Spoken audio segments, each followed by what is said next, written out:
This teaching is drawn from the Buddhist tradition and from the stories I read when I was training as a monk. Now, I'll be sharing some Buddhist stories and teachings throughout this course. It doesn't mean you have to then take them on as a Buddhist faith, but more taking them on as teachings or as parables that you maybe can apply within your own life. In fact, the Buddha said of his own teachings, don't take my word for it. Test these out in your own life and see if what I teach works. So these things are very much things to apply and to explore within the laboratory of your own life. Now, there was a time when the Buddha was teaching, and he started to discuss suffering. He said that when we experience suffering, it's like being hit by an arrow. And we experience that immediate pain of the impact of the arrow of suffering. Now, this first pain is bad enough. But very often what I then do is fire a second arrow through resisting the pain of the first arrow. I become angry with myself, or I become angry with another or with circumstances. I tell myself I'm such an idiot, or why can't I get anything right? I catastrophize about what might be the outcome of this situation, or I blame someone. And the Buddha said that we can never control the first arrow. The first arrow simply happens. I break an object that I love, I lose my job, a relationship breaks up. Any of these things might happen, and we can't make them not have happened. They are just there. But what I do have control over is the second arrow, is my reaction to the pain of the first arrow. And that's where I can start to have a choice. So as you go through this module and as you go through these whole weeks of the course, starting to really notice when you're falling into firing the second arrow, when there's a resistance to the primary suffering of the first arrow. What we'll be doing over the course is actually building an ability to really hold the pain or the discomfort of struggle. So you'll be learning resources that help you to turn towards the first arrow, or to bring self-care to yourself, to help with the upset or the distress the first arrow has caused. An example of this might be, say I'm going for a meeting and I just missed my train. So the first arrow is I have missed my train, and it's like, I can't not have not missed my train. I'm standing on the platform now waiting for the next one in 15 minutes. And so I then feel anxious, and then maybe I start to fire the second arrow. I'm so stupid. What's wrong with me? Why can I never be on time? Or why did Joe have to keep talking to me? If I'd left the office on time, I'd have got here for the train. And as soon as you can notice, I'm firing the second arrow, you can already start to dial down the sense of distress that this causes. And you come back to the fact of, okay, I'm feeling stressed right now, feeling anxious. I'm worried about being late.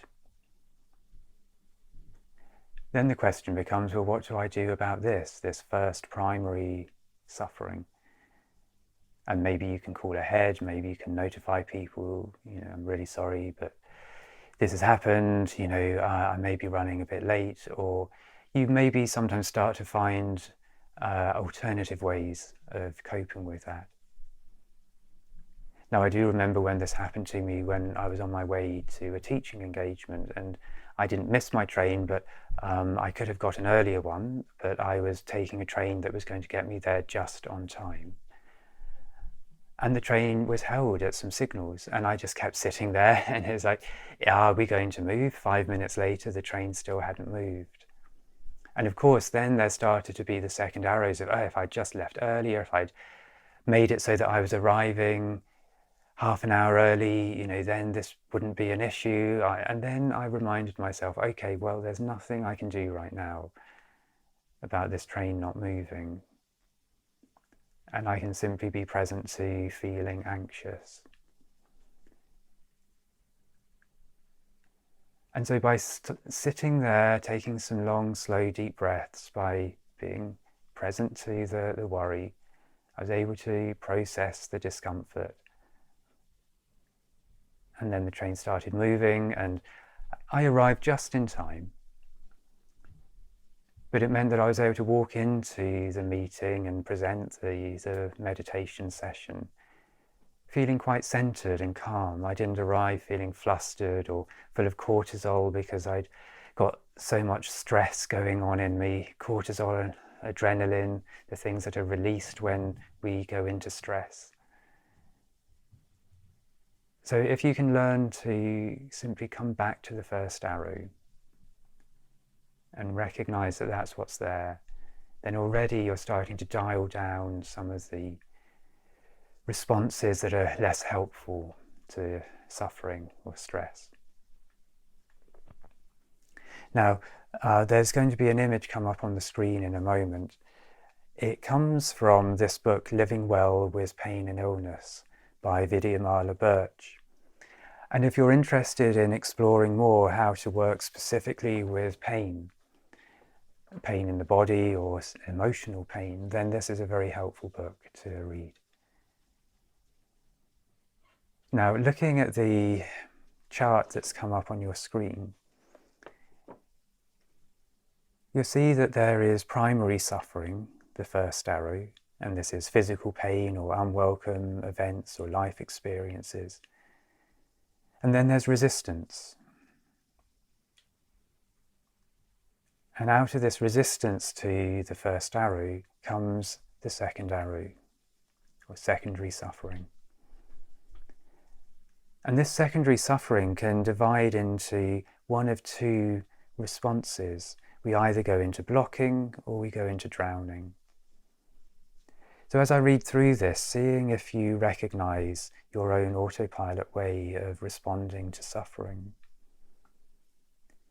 So if I go into blocking, then there's a hardening against unpleasant sensations, a restlessness, an inability to stop, feeling driven.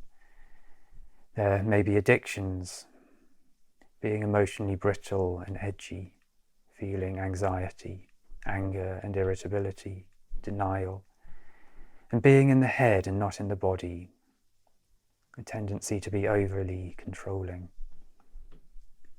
If I go into drowning, then there may be a feeling of overwhelm and unpleasant sensations, exhaustion, physical inactivity leading to loss of function and weakening of the muscles, giving up, lack of interest and vagueness, being emotionally dull and passive, depression, self-pity, and a victim mentality, a tendency to catastrophize and loss of perspective. It's dominated by physical experiences, and there's a loss of initiative, withdrawal, and isolation. So you may notice your own tendencies there. Maybe you have a little bit of both. Maybe you notice you're primarily one or the other. And you can start to bring that awareness to your experience as you go through the day. The most useful thing is simply to note to yourself, second arrow, and no judgment, no self-criticism about that. We simply notice, okay, I'm falling into second arrow again. And then we ask ourselves, well, what was the first arrow? What's the thing I really need to pay attention to here? So as the week ahead progresses, I hope you find that useful, and it will be great to hear your experience of starting to explore the first and second arrow as it plays out in your own life.